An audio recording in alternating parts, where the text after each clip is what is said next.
é uma questão que fica muito pior do que ela deveria ser, porque nós estamos numa guerra de narrativas, porque a discussão saiu da área técnica e foi para uma área política, da onde ela, aliás, nem poderia não sair. Mas o que acontece? A discussão, o governo emite lá a sua decisão de fazer medida qualquer, né? Neste caso, do aumento do IOF. O Congresso tem o papel de dizer: nós achamos que isso está errado, nós achamos que a população não quer isto.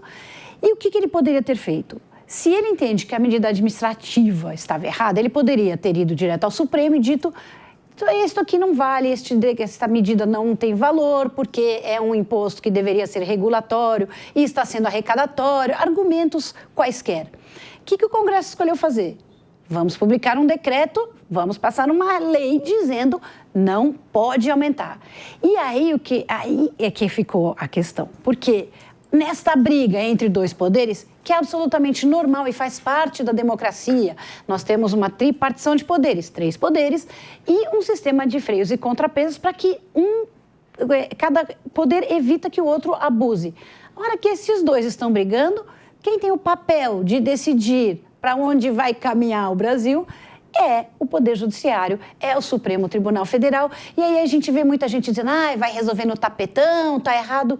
Gente, se não é o Supremo que vai decidir isso, quem há de ser? Não há um poder moderador no Brasil para tomar essa decisão. E não é tapetão, porque só é tapetão quando a gente está decidindo o futebol, que se decide no campo. Neste caso, isso se decide nesse lugar. Estranho seria a gente fazer uma partida de futebol entre legislativo e executivo para decidir se vai aumentar ou não o IOF. Cíntia, me conta uma coisa, isso mostra um enfraquecimento muito grande do governo federal no diálogo, né, na capacidade de conversar? É uma derrota realmente das mais pesadas para esse terceiro governo Lula? Bom, primeiro, boa tarde a todos vocês que nos assistem nesse final de semana. Boa tarde às minhas amigas, colegas aqui, essa bancada tão qualificada. Boa tarde, Bia. Eu não sei se a gente pode dizer que é uma derrota nesse sentido, mas com certeza é sim o resultado de um diálogo enfraquecido. Concordo plenamente com a Mônica quando ela diz que nessa situação, já que provocado, o judiciário não tem outra alternativa a não ser decidir.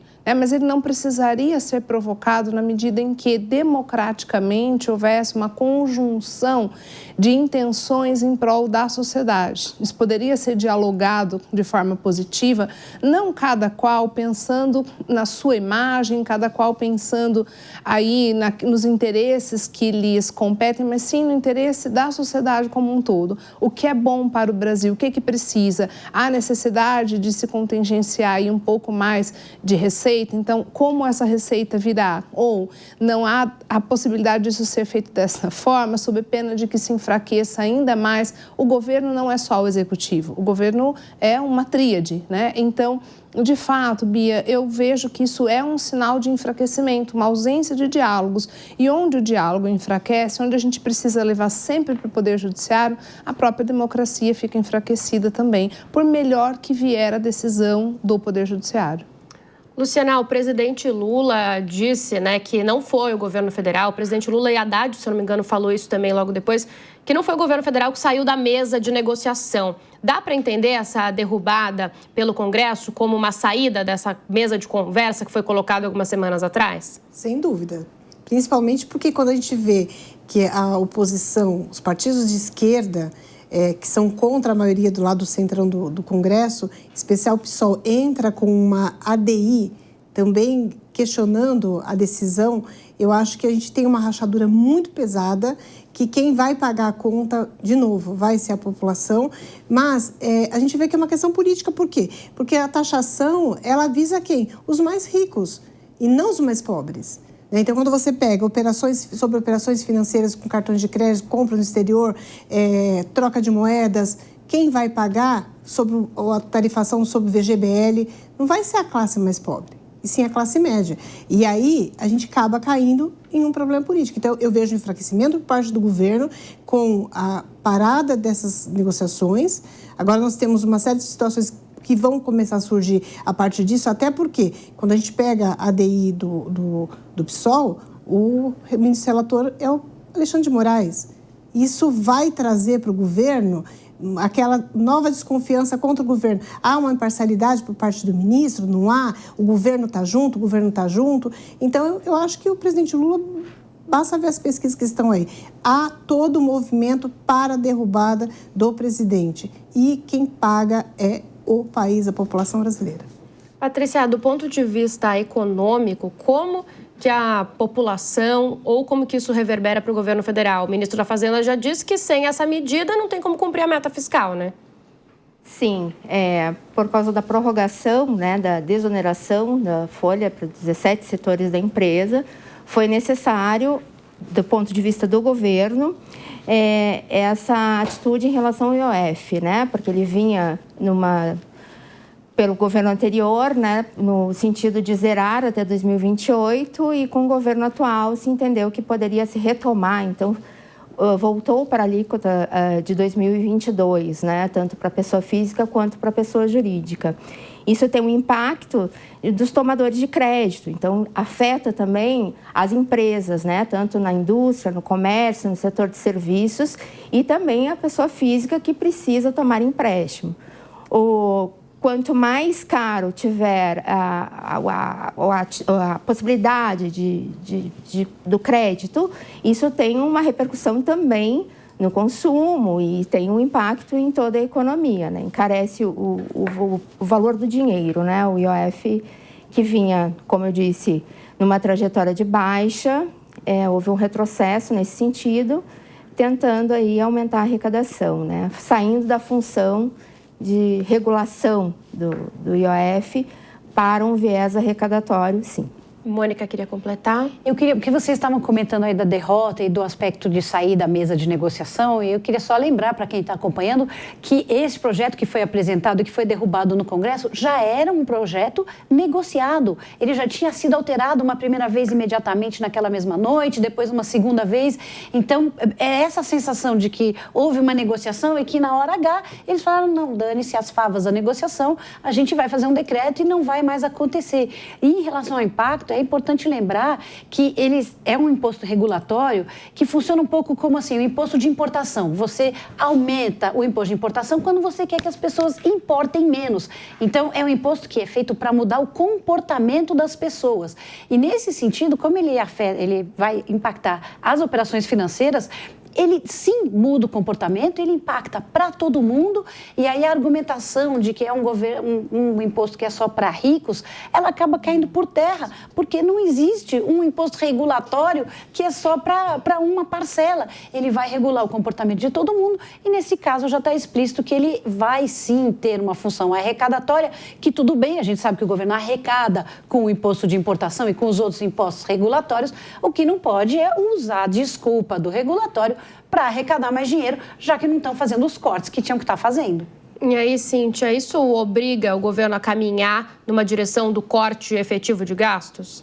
Olha, deveria, pelo menos, né? Eu concordo plenamente. Esse discurso, que é um discurso que até cansa qualquer pessoa que vem acompanhando as narrativas políticas, isso não é de hoje, mas sobretudo nesse momento, é uma coisa que chega assim até mesmo a colar a ideia que se faz a inteligência das pessoas. Essa dualidade de ricos e pobres é algo que enfraquece o país de uma forma geral. Então, de fato, deveria obrigar, Bia, deveria, por quê? Passou da hora de que essa lição de casa seja feita, onde se corte qualquer pessoa, eu digo sempre isso, qualquer pessoa que tenha uma questão econômica sabe que se tem mais gasto do que entrada, tem que cortar o gasto. Então, onde está o segredo disso, né? A gente não precisa ser economista para saber precisa ser economista para saber o corte certo, o que vai impactar menos, mas não precisa ser economista para saber que isso é o mínimo que se espera, não só desse governo, mas de qualquer governo que esteja à frente